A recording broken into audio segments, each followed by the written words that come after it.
Reversing term क्या होती है, मतलब हमारे पास होती है जो आपके सामने ही दे रखा है 2-26। यहाँ पर ना आपके पास एक टर्म्स है, वही टर्म निकालना तो निकाल लगे सबसे पहले आपको जो समझना चाहिए बेसिक क्या होता है एपी का, आपको जनरली पता होना चाहिए first term, second term and आपके पास थर्ड टर्म एंड आपके पास so on and the nth term, ये होता है। उसके बाद अगर आपको ये भी आना चाहिए कि सेकंड टर्म जो है कैसे बनती है, इसको हम a+1d भी लिख सकते हैं, ठीक है। और a3 को हम ऐसे भी लिख सकते हैं a+2d। पर इसको हम कैसे लिख, ऐसे क्यों लिख रहे हैं, ये कैसे आएगा, ध्यान से देखना।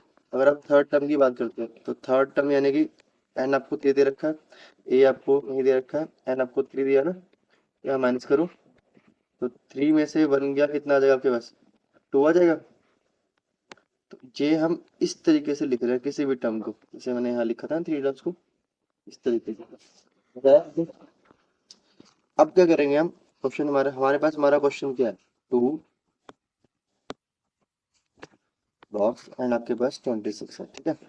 फर्स्ट टर्म को हमें पता है कि फर्स्ट टर्म को ए बोलते हैं, ये हमारे पास क्या होता है फर्स्ट टर्म्स, तो आपको 2 दे रखा है, क्या दिया है 2 दे रखा है। और आपको थर्ड टर्म आपको दे रखी है 26, कितनी दे रखी है 26 दे रखी है। तो इसको हम कैसे लिख सकते हैं, a+2b इज इक्वल टू 26, ठीक है भाई। अब इस a की वैल्यू यहाँ पर कर दो, कितनी दे रखी है आपको 2 दे रखी है, कितनी दे रखी है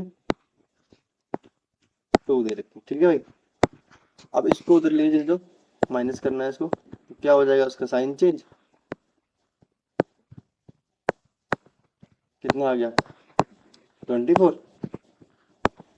अब क्या करोगे आप, 2 को काट दो और यहाँ से इसको काट दो 12 टाइम्स, तो आपके पास यहाँ पर डी कितना आ गया 12 आ गया, डी कितना आ गया भाई 12।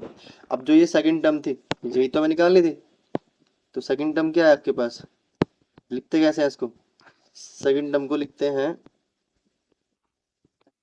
इस तरीके से, इक्वल टू a+1d, a+1d। ए कितना है आपके पास, ये अपने अभी निकाला था 2, और डी कितना है आपके पास 12। बस सॉल्व कर दो उसको, ये आ गया आपका, ये आपका 12 आंसर आ गया, क्या आ गया 12 आपका क्या आ गया बेटा आंसर आ गया, ठीक है। 12 आंसर आ गया, यहाँ पर हमने डी भी निकाल दिया और हमें ए तो क्वेश्चन में गिवन ही था, ठीक है। इस क्वेश्चन का आंसर निकालने की एक और टेक्निक है, अगर आप ध्यान दोगे तो आप उस टेक्निक को समझते हैं, ठीक है।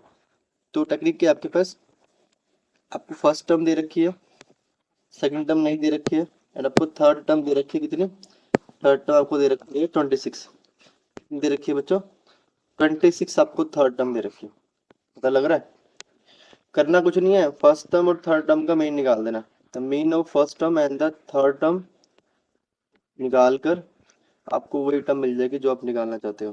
कौन सी टर्म, सेकंड टर्म। तो फर्स्ट टर्म कितनी है आपके पास 2 है, थर्ड टर्म कितनी है 26, डिवाइड बाय 2 कितना आ जाएगा 28, एंड डिवाइड बाय 2 कितना आ जाएगा 14। आ गया आंसर भाई, जो हम निकाल रहे थे, यहाँ देखो वही है ना आंसर। तो ये भी टेक्निक है, याद की मतलब रखना है इसको, इजी ट्रिक है, जल्दी आंसर आ जाएगा,